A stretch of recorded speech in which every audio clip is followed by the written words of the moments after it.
向，被困在海的中央，很明显已经变好，我只是有点紧张，找不到方向，让我向往这种较量，让你向我投降。你真的是太忙了。对呀，你太难了，我觉得。你随时来这儿就能见到我。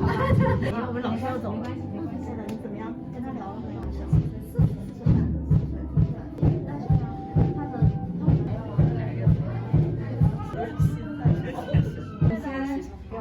好呀好呀，那上没人开心。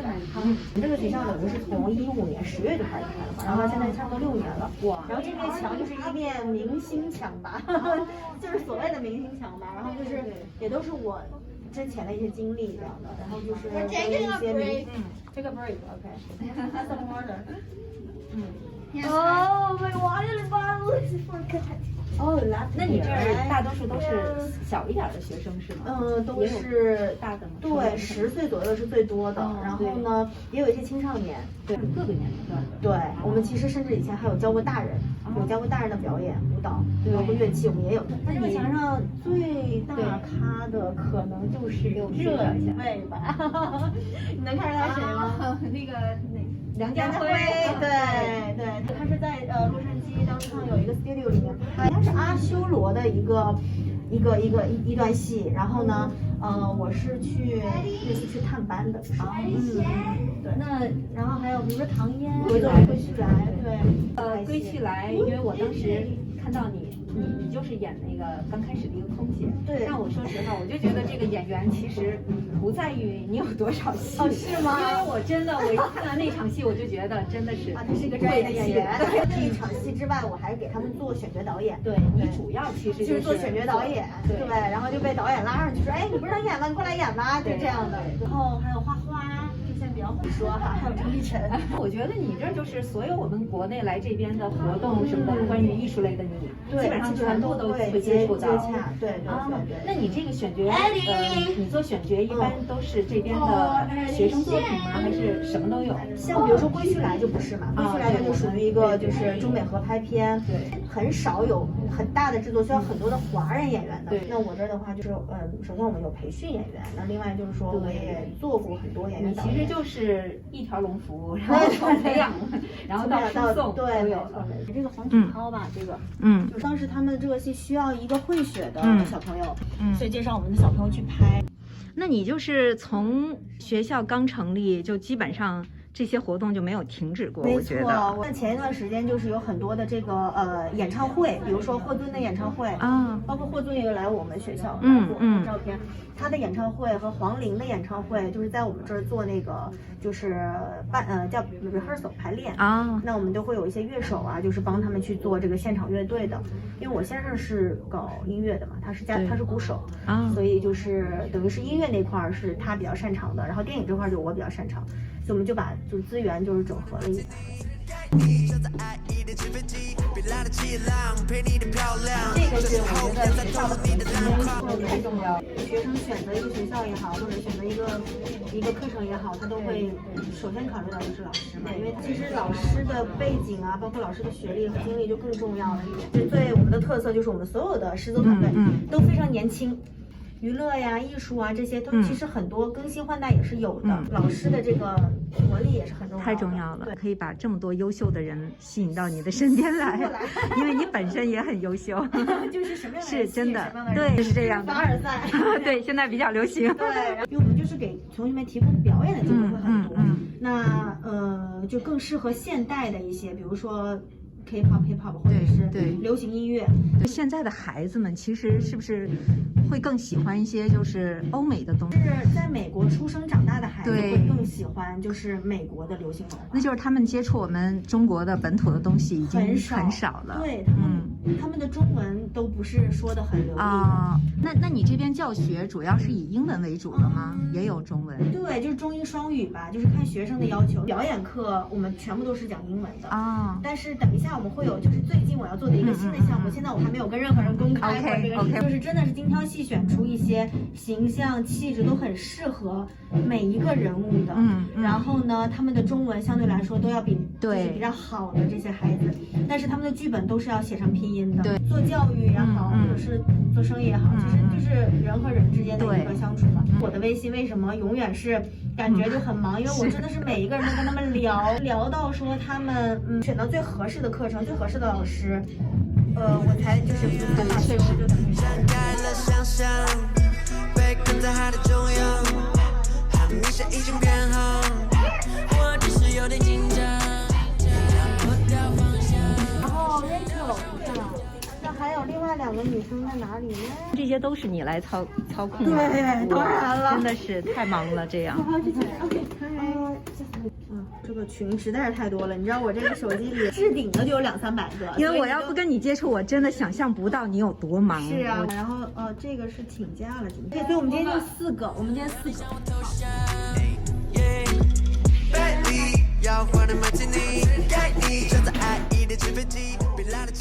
你这个每节课安排好了，然后你就可以安排下一节就差不多了。只要他们顺利的上，也就 OK 了。对。但是你还有下一个。我还下节课，然后我还要在门口，比如说有一些家长，一个接一个，哇，真的是。我们所有的教室都是用星球来命名的。啊。Pluto。徐阳老师，很 popular 的。是你老公对吧？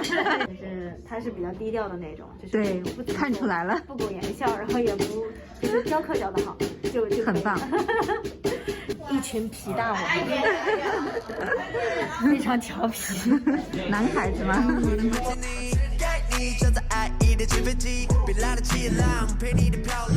天肯定是最特别的一期了，因为我们都要全程戴着口罩。我要跟大家交代一下，就是因为我们今天这个是在亮亮的学校里录，所以为了大家的安全，靠我们迷人的眼睛来传递我们的戴着口罩也依然是特别的漂亮。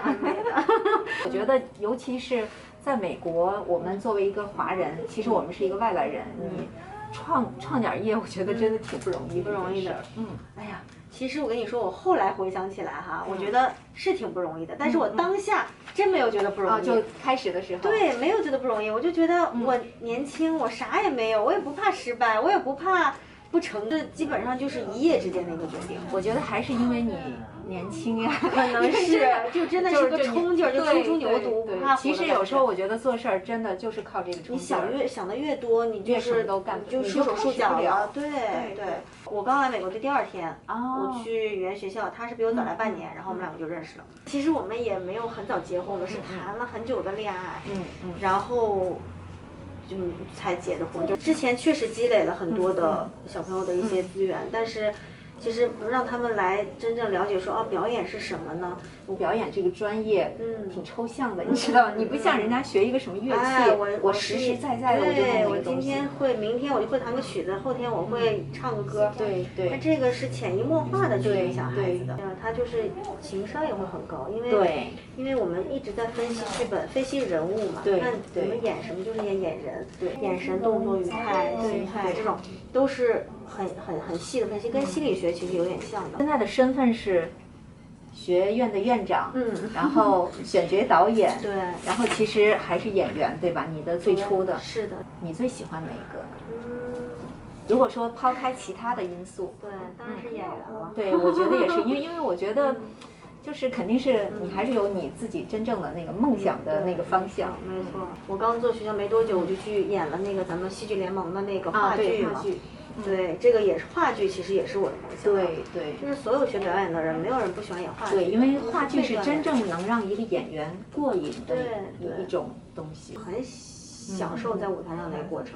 其实就从我之前看你就说到《归去来了》，因为我就是对你印象最深。真的呀！看到一个演员，他真的很享受，虽然就是一个很小的角色，但是我真的记住你了，但是我能感受到你对表演的那种真的是热爱，然后还有就是那种过瘾。对，我就是恨不得就是你给我那个镜头停在我身上，我就多给你一点东西。对，真的是，别你做导演做的也特别棒呀。因为有一些导演呢，他不一定会演嘛，所以他可能看演员的眼光跟演员看演员又不一样。对，因为我知道怎么演，而且我知道每一个演员他是真的受过专业训练。他演员演技的话，还真的是需要一个懂表演的人去看。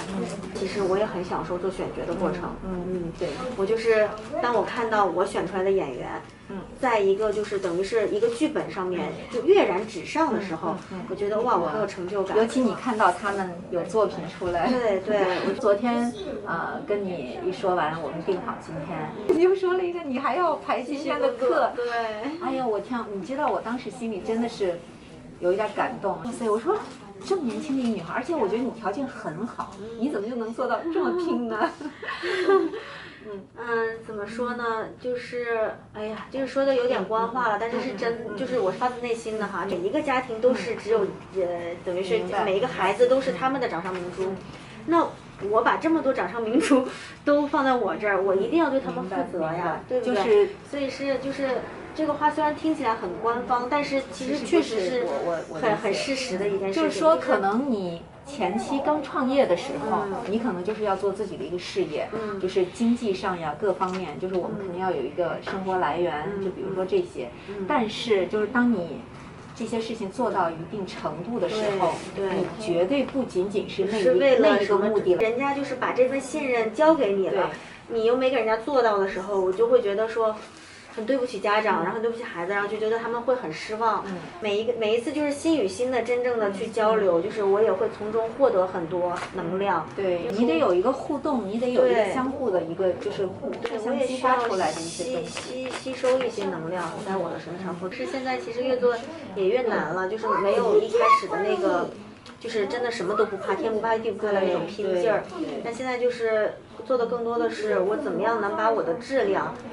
教学的质量提升上去，然后让大家老学生留得住，能更吸引更多的学生。但我相信你肯定没问题的，真的是你吉言。我们要去多弘扬传统文化嘛，那我后面可能我是想做一个就是中美文化碰撞的一个原创的一个戏。如何？然后呢？